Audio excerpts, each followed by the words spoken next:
The results are in for the 2024 South Carolina Republican primary. South Carolina's people have spoken. Today I'm speaking on behalf of most of these South Carolinians. And before I get those comments, who are you to say anything? You look 17. What have you done to contribute to society to speak on behalf of your state? I'm actually 26 years old. I was born here, raised here, churched here, educated here, community college here, university here, voted here, married here, and I'm a property owner here in South Carolina. I'm in my 4th year as a homeowner. So don't get it twisted.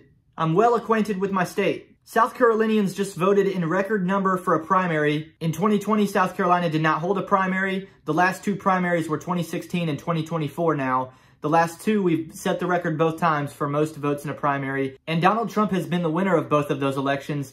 This time in 2024, he received over 450 South Carolina primary votes. That's nearly double what he did in 2016. This is especially significant given his Republican opponent is Nikki Haley, who is from South Carolina. One of my favorite podcasters, his name is Royce White. He's running for Senate in Minnesota right now. He says all the time, he cracks me up. He's like, who are these people voting for Nikki Haley? Where are these people? Who are these people? Who's actually voting for her? Who's voting for Nikki Haley? Independent voters? Independent voters are voting for Nikki Haley? Who's voting for her? I don't know. I'm going to be completely honest. I mean, I'm in the state. I only personally know 2 people who openly and admittingly voted for Nikki Haley in this primary. 2 is not many, but they do exist somehow. I don't know what's going on up in here in the brain, but these people exist. Here's my issue right off the bat with Nikki Haley voters in this primary. Is there intellectual dishonesty going on? Many on the right spend a lot of their time and energy complaining about the agendas of the left, which include the promotion of LGBTQ lifestyles and the overall demasculization of society.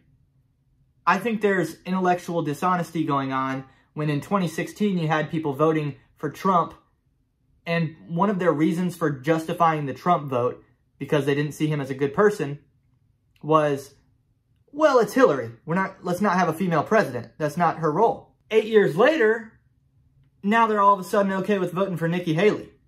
I'm not okay with it. Even on the vice president level, I'm not interested in a female at VP. In the off chance something happens to Trump, and she would have to step up to take over for Trump as our new leader, the new #1, the new president. I don't think that's wise. I don't think that's biblical. I'm worried about the extent to which the left is winning this battle, this goal of demasculization, if it's to the point where the conservatives, the right side, I look at the CPAC straw poll, and 3 of the 4 preferred candidates for VP right now are women. What are we doing? I'm worried about women that would want that role to begin with. I'm worried about a lack of self-awareness there. I'm certainly worried about a lack of self-awareness in Nikki Haley to be running for the president position itself. She said that I have a woman problem. Nikki, I don't have a woman problem. You have a corruption problem. Nikki is corrupt. Nikki Haley is a non-option.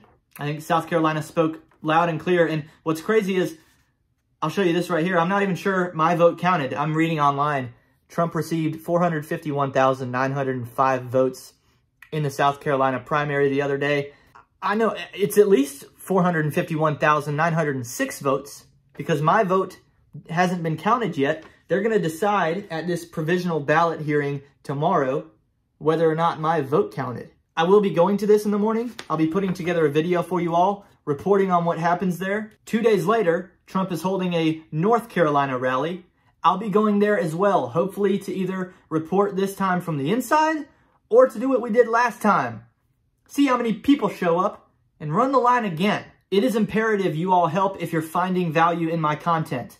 People complain, oh, they shadow ban us. They don't help promote our content. The algorithms are rigged against us, and then you don't like videos. Like this video below to help train the algorithm. We've got to do our part as best we can. Certainly subscribe so you can stick around and see these videos that I'm promising you. Best yet, share my videos. Share what you see from me that you find most impactful. It's important we get real people talking to real people on the internet here. I'm putting feet on the ground and going to places to find this MAGA movement and say, hey, here it is in the flesh. This is what exists. Here's the movement.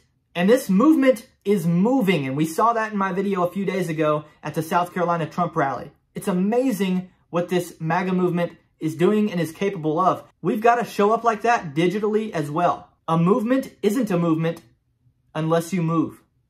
And we are meant to move.